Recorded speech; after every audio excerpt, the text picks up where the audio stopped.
My dear students, आज के इस वीडियो में हम ये सीखेंगे कि राजनीति विज्ञान के दो प्रमुख उपागम हैं। उपागम अर्थात पढ़ने का तरीका, अध्ययन करने का तरीका।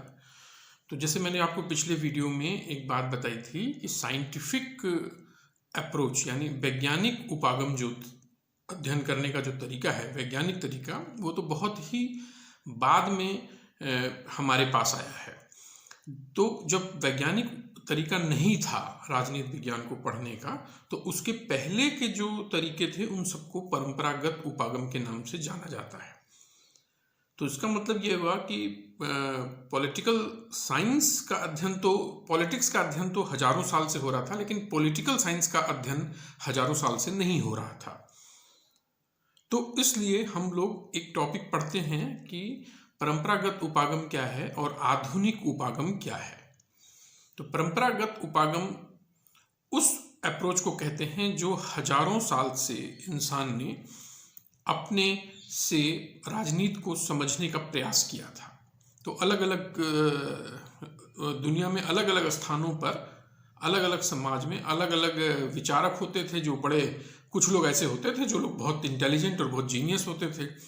उन लोगों ने अपने ढंग से राजनीति को समझाने का प्रयास किया है, लेकिन उनके जो पढ़ने का तरीका था या राजनीति के बारे में बात करने का तरीका था, जो कुछ भी वो बताते थे, वो सब कुछ उनका अपना विशिष्ट तरीका या उस समाज की विशेषताएं या उस व्यक्ति विशेष का फोकस जिन चीज़ों पर था, इन सब चीज़ों से वो अपने राजनीति को पढ़ने या जानने का प्रयास करते थे।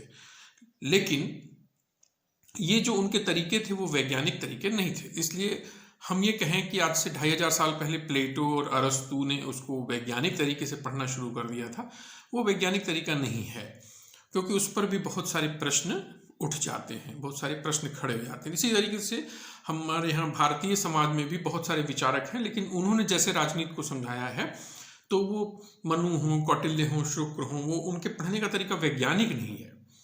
तो वैज्ञानिक तरीका जिसको माना गया पॉलिटिकल साइंस में, वो बहुत ही लेट आया, या यूं कहें कि 1950 के आसपास इसके बारे में बातचीत शुरू हुई। और ये तरीका जो था वैज्ञानिक तरीका, जिस पर बहुत जोर दिया गया, वो अमेरिका में शुरू हुआ था, जिसे आप आगे की टॉपिक में भी पढ़ेंगे और आपने सुन रखा होगा। जिन लोगों ने पॉलिटिकल साइंस पहले पढ़ी है उन लोगों ने सुन रखा होगा कि उसे व्यवहारवाद के नाम से जाना जाता है। उसके व्यवहारवादी आंदोलन जब शुरू हुआ था, तो उन्होंने ये क्वेश्चन कर दिया था कि अभी तक जो राजनीति को पढ़ा जा रहा है जिस तरीके से, वो तरीका वैज्ञानिक नहीं है। खैर, अभी उस प्रश्न पर हम बाद में आएंगे। आप यहाँ समझिए कि मोटे मोटे तौर पर 1950 के आसपास राजनीति विषय का अध्ययन करने वाले जितने भी शोधकर्ता लोग थे, उनके बीच में एक बहस शुरू हो गई थी कि राजनीति को पढ़ने का क्या तरीका होना चाहिए। और वहाँ पर उन्होंने एक ब्रेक दिया, एक तरीके का ब्रेक किया है, और उन्होंने कहा कि अभी तक जितने लोग भी राजनीति पर बात करते हैं वो लोग परंपरागत तरीके से बात करते हैं, लेकिन अब जब राजनीति का अध्ययन होगा वो वैज्ञानिक तरीके से अध्ययन किया जाएगा, और उसको ही वैज्ञानिक शोधों के माध्यम से ही जो वैज्ञानिक निष्कर्ष निकलेंगे उनको ही राजनीति विज्ञान में स्वीकार किया जाएगा। इसीलिए उसके बाद से एक तरीके की मुहिम, एक आंदोलन शुरू हो गया था, और राजनीति को राजनीति विज्ञान के नाम से दुनिया में पहचान दिलाने का प्रयास किया जाने लगा। उसके बाद से हम लोग पढ़ते हैं कि राजनीति विज्ञान कहा जाने लगा दुनिया के अन्य देशों में भी धीरे धीरे, और आप भी जब एडमिशन लिए हैं तो आपने राजनीति विज्ञान में एडमिशन लिया है।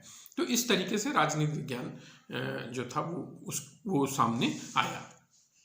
तो खैर, अभी आप पढ़ेंगे कि परंपरागत उपागम क्या था। परंपरागत उपागम की 4 प्रमुख विशेषताएं थी। सबसे पहली विशेषता ये थी कि परंपरागत उपागम में जो लोग परंपरागत विचारक हमको दिखते हैं, चाहे वो प्लेटो, अरस्तु, Montesquieu, Hobbes, Locke, Rousseau, Manu, Kautilya, Shukra, सब लोग, इनमें देखेंगे अगर आप इनको पढ़ेंगे तो सबसे पहली चीज़ ये पाएंगे कि ये लोग, इन लोगों के प्रश्न जो थे वो बहुत विशाल किस्म के थे।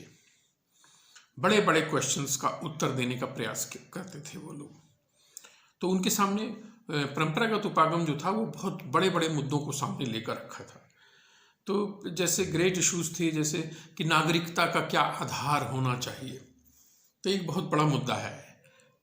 इसी तरीके से सत्ता का संगठन किस प्रकार से किया जाए, यह एक बहुत बड़ा प्रश्न है, इसका उत्तर दे पाना, या राज्य के क्या कार्य होंगे, ये सब एक बहुत बड़े प्रश्न हैं जिनका उत्तर दिया जाए। तो परंपरागत उपागम में आपको बड़े प्रश्नों को पूछा गया है, पहली क्वालिटी। दूसरी जो क्वालिटी हमको देखने को मिलती है वो ये है कि वो नॉर्मेटिव क्वेश्चन है। नॉर्मेटिव मतलब कि वो एक तरीके के एथिकल क्वेश्चन है, नैतिक प्रश्न है।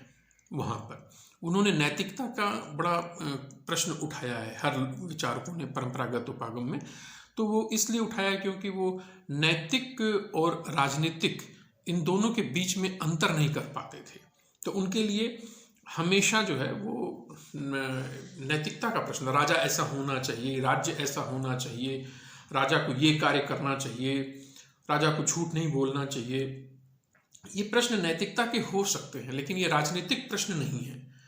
तो जब हम वैज्ञानिक उपागम में पढ़ते हैं तो राजनीतिक क्वेश्चन और नैतिक प्रश्न और राजनीतिक प्रश्न, इन दोनों के बीच में अंतर ढूंढा जाता है।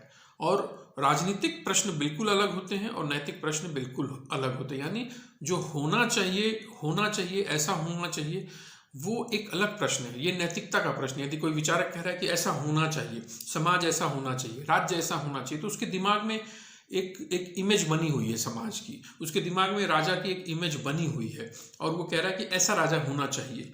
अब वैसा राजा है नहीं आपके पास, होता भी नहीं है, तो वास्तविकता बिल्कुल अलग होती है। और जो उन्होंने जिस प्रकार की वो डिमांड कर रहे हैं कि कैसा राजा होना चाहिए, वो बिल्कुल अलग है। तो नॉर्मेटिव क्वेश्चन अलग जो है वो हमको देखने को मिलते हैं। तो वहाँ नैतिकता और राजनीतिक प्रश्नों के बीच में अंतर नजर नहीं आता। हम ये कहते हैं सभी व्यक्ति को सच बोलना चाहिए, लेकिन आप सभी जानते हैं कि वास्तविकता ये है कि हर व्यक्ति सच नहीं बोलता है।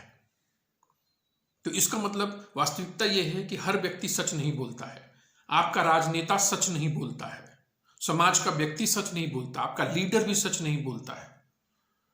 तो वैज्ञानिक उपागम ये कह रहा है कि इस चीज को स्वीकार करिए कि लोग सच नहीं बोलते हैं, और हम ये कहें कि हमारे नेता को सच बोलना चाहिए, तो हम झूठा डिमांड कर रहे हैं, हम झूठी मांग कर रहे हैं, या हम छद्म रूप में जीना चाहते हैं। नैतिकता का प्रश्न जो है बहुत अच्छा है, सुनने में अच्छा लगता है, लेकिन दुनिया वैसी मौजूद नहीं है। तो वास्तविकता में और जो आप उम्मीद कर रहे हैं, एक्सपेक्टेशन जो है आपकी, उन दोनों के बीच में बहुत अंतर है।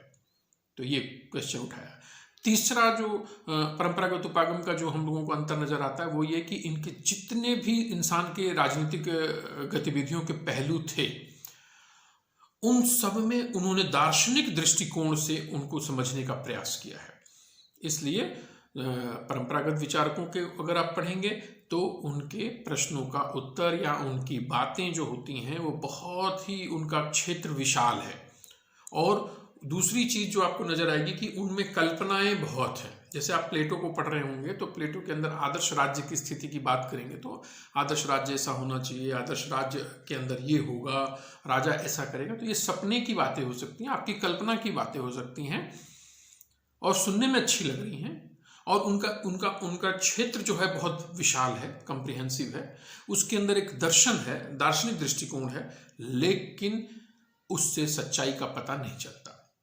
वास्तविकता, एक्चुअल अगेंस्ट आइडियल, आदर्श बनाम वास्तविकता। तो आदर्श स्थिति बिल्कुल अलग है। जैसे आपके यहाँ आप लोग, हम और आप समझते हैं हमारे समाज में, जैसे राम राज्य की कल्पना की जाती है कि राम राज्य में ऐसा होगा, ऐसा होते था, सब लोग अच्छे थे, सब लोग सच बोलते थे, वहाँ पर सब बहुत एक दूसरे का ख्याल रखते थे, बड़े अच्छे, इस तरह की बातें आपसे राम राज्य के अंदर कही जाएंगी। तो ये एक आइडियल सिचुएशन बनाया जा रहा है, एक आदर्श स्थिति बनाई जा रही है जो आपकी कल्पना में हो सकती है, लेकिन वास्तविकता ऐसी नहीं है। क्योंकि अगर आप रामायण पढ़ेंगे तो आप पाएंगे कि उसी रामायण में जिस समय हम राम राज्य की बात कर रहे हैं उस समय का भी इंसान जो है वो अपनी दुर्बलताओं से ग्रसित है। जैसे कैकेयी ग्रसित है अपने पुत्र प्रेम में, वो अपने बच्चे को राजा बनाना चाहती है। मंथरा जो कैकेयी दासी है वो बातों को इधर से उधर कर रही है राजमहल में। तो ये इंसानी दुर्बलताएं हैं जिनसे वो ग्रसित हैं। तो जब उतने बड़े लोग, राजमहल में रहने वाले लोग ग्रसित हैं, तो आम आदमी तो और भी ज़्यादा उन मानसिक इंसानी दुर्बलताओं से ग्रसित होगा। तो वास्तविकता कुछ भी हो सकती है, लेकिन हम लोग वास्तविकता के बारे में ज्ञान नहीं प्राप्त करते हैं, हम लोगों को कल्पना की बातें बताई जा रही हैं। तो एक्चुअल अगेंस्ट आइडियल, तो वो फिलोसॉफिकल ओरिएंटेशन है आपके अंदर, दार्शनिक दृष्टिकोण है परंपरागत में, उपागम में। आधुनिक उपागम में इन चीज़ों पर जोर नहीं दिया जाता। वो आधुनिक उपागम में वैज्ञानिकों का ये कहना है, राजनीतिक वैज्ञानिकों का कहना है कि जो एक्चुअली में है, वास्तविकता में जो मौजूद है, वो जानना ज़्यादा जरूरी है, बजाय ये कि हम कल्पना की दुनिया बनाएं। और चौथा जो प्रमुख विशेषता देखी जाती है परंपरागत उपागम में कि उनके अंदर एक लीगल इंस्टीट्यूशनल बायस था। लीगल इंस्टीट्यूशनल बायस का अर्थ होता है कि वो कानूनी और संस्थागत जो पहलू है उसको उन्होंने बहुत बढ़ाया है। अर्थात उन्होंने, जब हम परंपरागत उपागम के विचारकों को पढ़ते हैं तो उनको पाएंगे कि उन्होंने विभिन्न प्रकार के राज्यों का वर्णन कर दिया है, उनका वर्गीकरण कर दिया है, लेकिन उनकी व्याख्या नहीं करी है। तो व्याख्या नहीं करने से हमें ये नहीं पता चल पाता कि वो क्यों है। तो ऐसा ऐसा कानून है, ये चीज़ें हैं, इतने प्रकार के राज्य हैं, ये सब सुनने में हमको वहाँ पे नज़र आता है, लेकिन ऐसा क्यों है, क्यों अलग अलग राज्य हैं, उनका वर्गीकरण क्यों किया गया, उनकी क्या व्याख्या होनी चाहिए, ये सब नहीं पता चलता। तो हमको एक्सप्लेन नहीं किया गया है।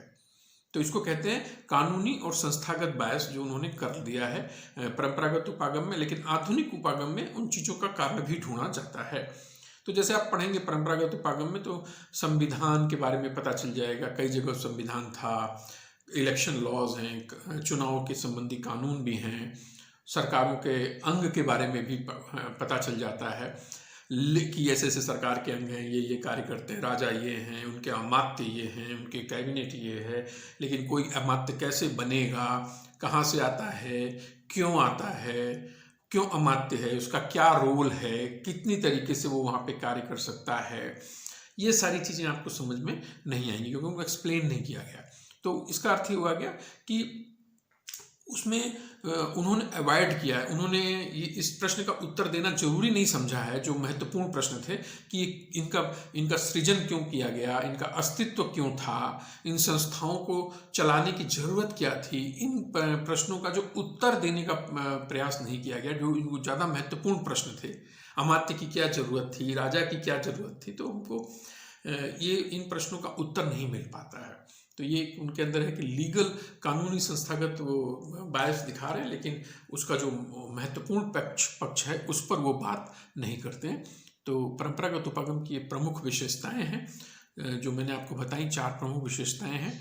और इसी में ही समझाते समय मैंने आपको कुछ इनकी कमियों की तरफ भी इंगित कर दिया है। और इन्हीं सब चीज़ों के वजहों से आधुनिक उपागम की डिमांड होने लगी। तो द्वितीय विश्व युद्ध के पश्चात अमेरिका में राजनीतिक वैज्ञानिकों ने इस प्रकार के उपागम के प्रति असंतोष जाहिर किया था और उन्होंने कहा था कि जो राजनीति को पढ़ने का जो परंपरागत उपागम है उसको छोड़ा जाए और राजनीति को पढ़ने का तरीका नया होना चाहिए और वैज्ञानिक उपागम चाहिए हमें। और उन्होंने जो है इस बात के लिए मनोविज्ञान, समाजशास्त्र, मानव विज्ञान जैसे विषयों में हो रहे विकास के प्रति हम लोगों का ध्यान आकृष्ट किया। और उसके पश्चात एक मूवमेंट शुरू हुआ जिसे व्यवहारवाद के नाम से जानते हैं, और इसे हम अगले वीडियो में समझेंगे। आज के वीडियो में इतना ही। Thank you so much.